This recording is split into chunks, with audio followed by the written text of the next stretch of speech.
Hello there. Today, this video is going to talk about why karate is so beneficial at building confidence, or so good at building confidence, and ultimately self-belief,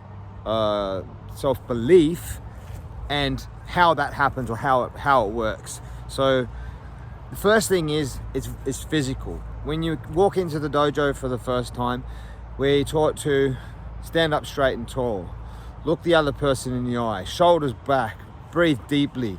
It's all the physiology. It's how you hold yourself, and if you need to fake it till you make it, do that, and you'll feel instantly. You feel better.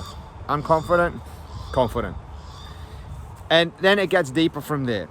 So teaching somebody what to do when faced with the worst case scenario, which ultimately in most cases is learning to defend yourself in a self-defense situation, that gives you the confidence to deal with other situations, things that are not as intimidating, like meeting new people, or doing a video, or speaking in public, etc., etc. If you can deal with the worst case scenario, then chances are you're going to be more confident dealing with those smaller situations along the way. And that's one of the reasons why karate is so good at teaching confidence to both kids and adults. Working down the path a little bit further in your journey, learning the system of the strategy that we use at karate, which is setting a big goal, black belt, breaking it down into smaller components, sections, with rewards, which are the different belt levels: yellow, orange, green, blue, red, brown, black, etc., etc.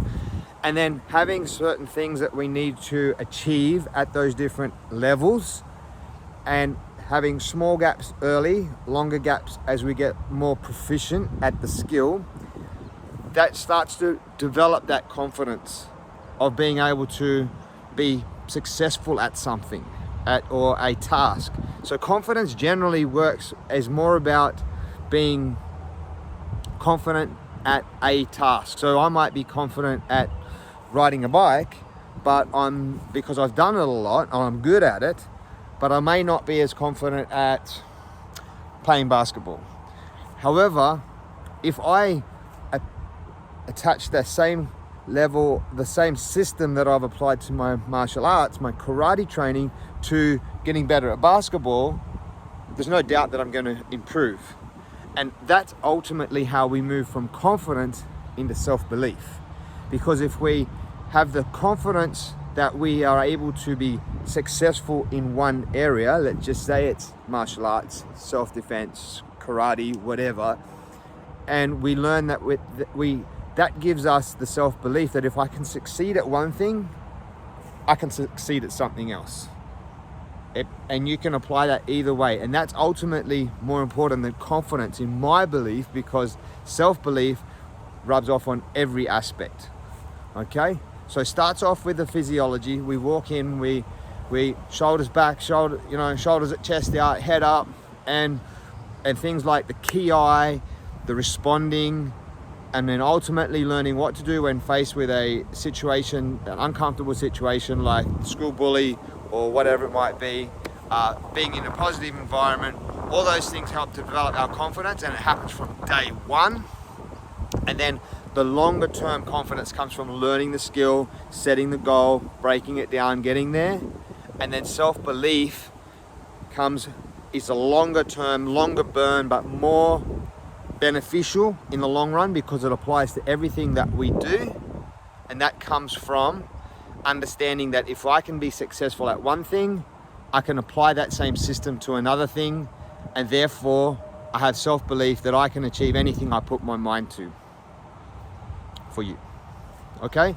Now, lastly, as parents and as support crew, if we're talking parents, adults, whatever, then it's our goal, our mission is to help, encourage, and motivate our kids and the people that we're supporting to get through the initial period of time when it's hard, it's a struggle, when I'm not feeling confident, when I'm not certain, when I've failed something, we've got to fail forward. We've got to have that pat on the back, that encouragement. Too often I see people quit too early.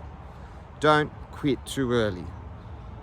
just don't do it. If you're the support crew, help push through those hard times. If you need to find a different instructor, find a different instructor. If you need to set some new goals, set new goals. Make sure you've spoken and asked for help and assistance. Make sure that you're getting out of your local dojo into the regional events.